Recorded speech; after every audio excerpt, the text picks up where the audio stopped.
सबसे बड़ी जीवा है। और एक एक वृत्त में हम अनगिनत एक वृत्त में हम अनगिनत जीवाएं बना सकते हैं। यहाँ से यहाँ, यहाँ से यहाँ, यहाँ से यहाँ, ऐसे ऐसे करके जितना चाहे उतना हम जीवा बना सकते हैं। समझ में आया? क्योंकि इसमें दो ही बिंदु टच करने हैं और पता नहीं वृत्त कितने बिंदुओं से मिलकर बना होता है।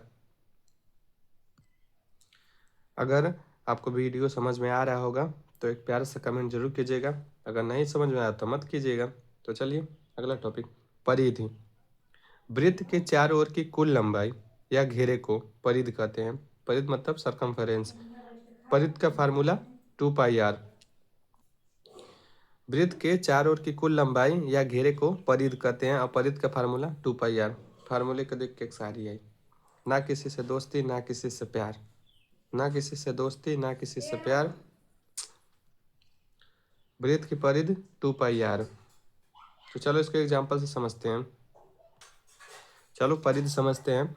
परिभाषा के हिसाब से वृत्त के चारों ओर की कुल लंबाई, ये जो वृत्त के चारों ओर लंबाई दिख रही है, ये पूरा इतना जितना ये लंबाई दिख रही है, इसी लंबाई को, ये जो घेरा है, ये जो घेरा, इसी लंबाई को या घेरे को हम लोग क्या कहते हैं? परिधि कहते हैं। परिधि मतलब, वैसे तो परिमाप होता है, तो परिमाप का मतलब होता है किनारे किनारे का माप। ये किनारे किनारे की जो लंबाई है, माप मतलब लंबाई, जो किनारे किनारे की माप है, जो लंबाई है, उसे क्या कहेंगे? परिधि कहेंगे। ठीक है, वृत्त के चारों ओर की कुल लंबाई या घेरे को परिधि कहते हैं। तो ये जो किनारे किनारे की लंबाई है, इसी को ही हम क्या कहेंगे? परिधि कहेंगे। ठीक है, अगर नहीं समझ में आया, मान लो इसको हम एक धागा से इसको कवर करना हो, तो इस पर हम एक धागा ऐसे रखेंगे किनारे किनारे, उसके बाद धागा फैला के देख लेंगे कितना मीटर का है, तो वही उसकी परिधि होती है, वही इसका परिमाप होता है। ये बहुत सिंपल था।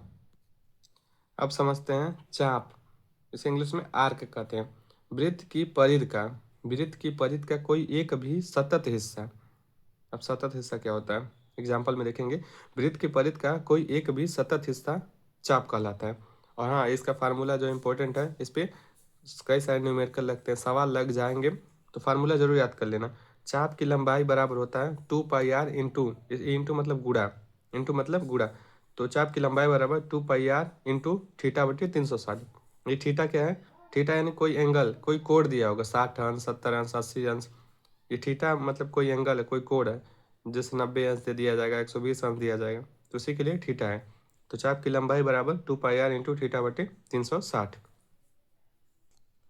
परिभाषा के हिसाब से वृत्त की परिधि का, ये जो परिधि है ना, यही परिधि है किनारे किनारे की, तो वृत्त की परिधि का कोई एक भी सतत हिस्सा, मान लो यहाँ से लेके यहाँ तक, यहाँ से यहाँ तक, ये जो दूरी है, एक कंटिन्यूअस हिस्सा है, इसका सतत हिस्सा है, कंटिन्यूअस, यानी इसके बाद ये आएगा, फिर इसके बाद ये आएगा, तब ये आएगा, यानी कंटिन्यूअस यानी सतत हिस्सा है। इसी हिस्से को हम क्या कहेंगे? चाप कहेंगे। कोई सा भी हिस्सा यहाँ से यहाँ तक ले लें, हाँ, एक मिनट, कोई सा भी हिस्सा, चाहे यहाँ से यहाँ तक हिस्सा हो, चाहे यहाँ से यहाँ तक, चाहे इतना बड़ा हिस्सा, ये सब क्या कहलाएंगे? चाप। ये इसके सतत हिस्सा है, कंटिन्यूअस हिस्सा है। और सबसे आसान भाषा कहें तो कोई चूड़ी ले लें, उसके बाद उसे अगर तोड़ें, ये गिरा दें, तो जो टुकड़ों में टूटेगा, तो उसका एक एक टुकड़ा एक एक चाप कहलाएगा। एक एक टुकड़ा, वो चूड़ी जो है कई भाग में टूटेगी, तो एक एक चूड़ी यानी चूड़ी का टुकड़ा जो होगा क्या कहलाएगा? चाप कहलाएगा। क्योंकि चूड़ी भी तो एक वृत्त जैसा होता है, तो वो अपना एक एक चाप कहलाएगा। ठीक है, इसका कोई भी एक हिस्सा चाप कहलाएगा। हाँ, इसका फार्मूला था 2πr इंटू थीटा बटे 360। किसी भी लंबाई को ज्ञात करने के लिए हम उस फार्मूले का लगा दें। मान लो ये टुकड़ा है, तो इसकी लंबाई कैसे पता करेंगे? तो इसके लिए हम फार्मूला लगा देंगे 2πr इंटू थीटा बटे 360। या चाहे इसका यहाँ से यहाँ तक इतना बड़ा है, तो इसकी भी हमें लंबाई ज्ञात करनी होगी, तो हम फार्मूला लगा देंगे, तो हमें लंबाई पता चल जाएगी। तो फार्मूला जरूर याद कर लेना। अब समझते हैं त्रिज्यखंड। त्रिज्यखंड मतलब, इसको इंग्लिश में सेक्टर कहते हैं। दो त्रिज्याओं और संगत चाप, दो त्रिज्याओं और संगत चाप से घिरे हुए क्षेत्र को त्रिज्यखंड कहते हैं। और त्रिज्यखंड का फार्मूला ये स्टार मार्क है, यानी बहुत इंपॉर्टेंट है, बहुत ज़्यादा सवाल लगने वाले हैं इस पर। त्रिज्यखंड का क्षेत्रफल बराबर होता है πr² इंटू थीटा बटे 360। यहाँ भी थीटा अपना एक एंगल होगा, कोई कोण होगा। इसके साथ वृत्तखंड भी समझ लेते हैं। वृत्तखंड यानी इसको इंग्लिश में सेगमेंट कहते हैं। एक जीवा और संगत चाप के बीच की क्षेत्र को एक जीवा और संगत चाप के बीच के क्षेत्र को वृत्तखंड कहते हैं।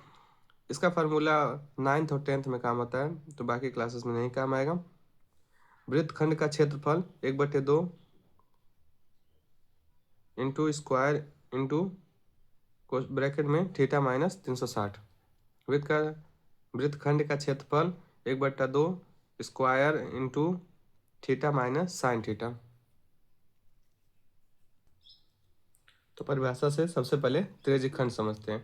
दो त्रिज्याएं, मान लो मेरा ये बिंदु है, केंद्र बिंदु है, इससे इसके बीच की दूरी क्या होगी, मेरी एक त्रिज्या हुई, और एक दूरी यहाँ पे मान लेते हैं इसको, ये मेरी दो त्रिज्या हो गई, दो त्रिज्या हो गए ना। और इसके संगत चाप यानी ये यहाँ से यहाँ तक बीच की दूरी, यानी ये बिंदु से इस बिंदु के जो बीच की दूरी है, ये मेरी संगत चाप है। तो दो त्रिज्या और संगत चाप से ये जो घिरा हुआ क्षेत्र है, ये जो घिर रहा है, इससे ये जो घिरा हुआ है, इसे हम क्या कहेंगे,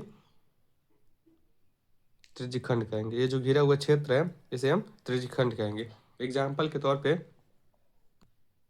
आप लोग टीवी में वो पिज्जा वाला ऐड जरूर देखे होंगे, जिसमें से एक ब्रिज जैसा रहता है और एक पिज्जा का टुकड़ा ऐसे निकला रहता है, ऐसा छोटा सा निकला रहता है, तो वही हिस्सा अपना एक त्रिज्यखंड कहलाता है। या हम लोग बर्थडे में जाते हैं, तो मान लो ये मेरा केक हुआ, तो पहले इधर से चाकू से काटते हैं, फिर इधर से चाकू काटते हैं, फिर इसको पकड़ के निकालते हैं, तो ये जो हिस्सा निकला, इसी को हम क्या कहेंगे, त्रिज्यखंड कहेंगे। या तो आप पिज्जा वाला एग्जाम्पल ले लीजिए, या तो केक वाला, क्योंकि इसमें ये दो त्रिज्याएं होती है। चाकू से इधर काटेंगे केक को, इधर से काटेंगे, उसको पकड़ के निकाल लेंगे, तो वो अपना क्या हुआ, त्रिज्यखंड हुआ। ठीक है, इसमें दो त्रिज्याएं और संगत चाप है, और ये जो क्षेत्र है, जितना हम केक निकालेंगे, ये जितना पिज्जा निकालेंगे, उसको हम क्या कहेंगे, त्रिज्यखंड कहेंगे। ठीक है, अब बात आती है वृत्तखंड की।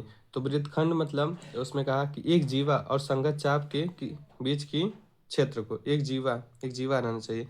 तो जीवा अपना मान लो, एक जीवा मतलब वृत्त के किसी दो बिंदु, तो यहाँ से यहाँ तक ये दो बिंदु हुआ, तो ये मेरे जीवा और ये संगत चाप, और इसके साथ वाला ये जो चाप है, ये संगत चाप, तो ये जो क्षेत्र है, इसे हम क्या कहेंगे, जीवा कहेंगे।